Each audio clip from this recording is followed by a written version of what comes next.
What's up, gentlemen? In this video, I wanted to talk about the history of the Humvee and the weird way that you obtained it, along with two other buildings that you obtained in the same way.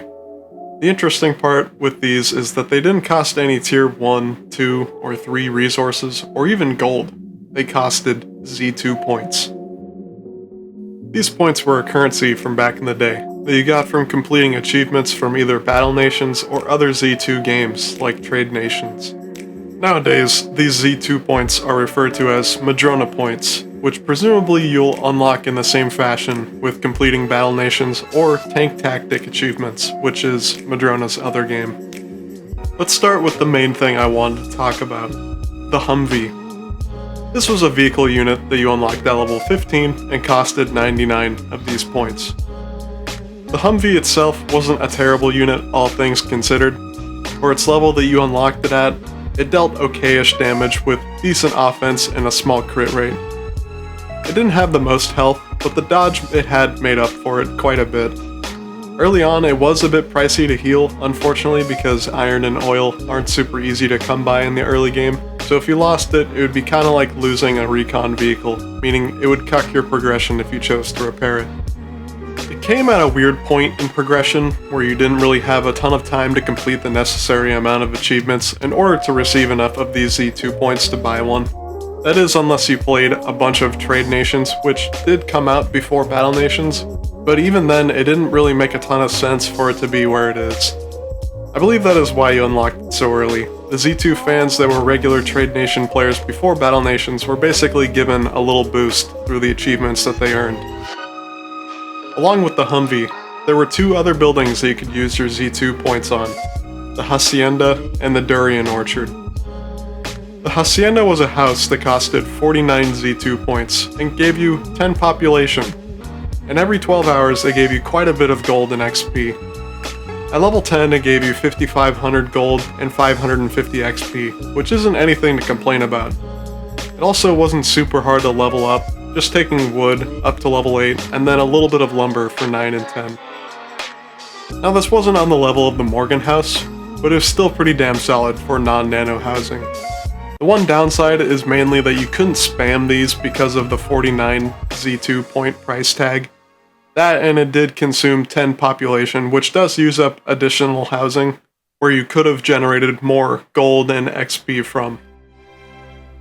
The last thing that you could buy with Z2 or Madrona points is the Durian Orchard, which only costed 5 points.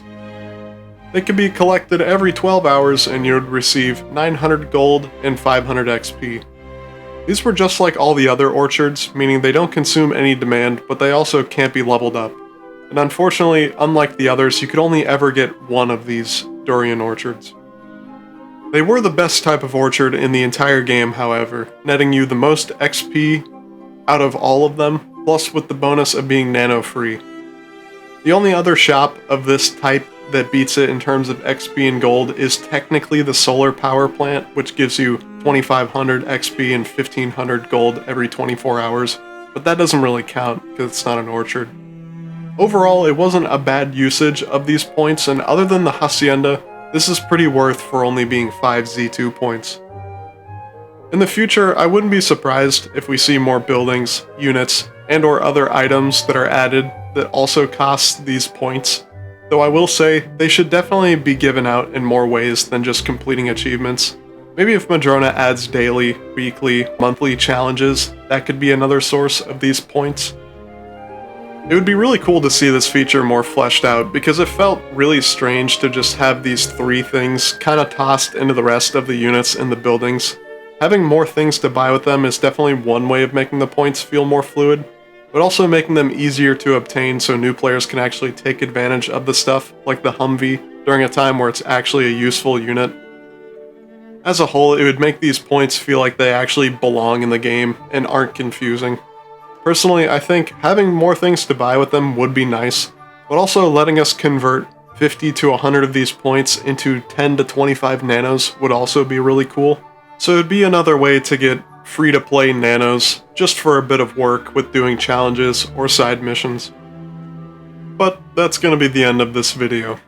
If you have any suggestions for other uses for these points with new or existing units or buildings that could be changed so they could take advantage of these points, please let me know down below.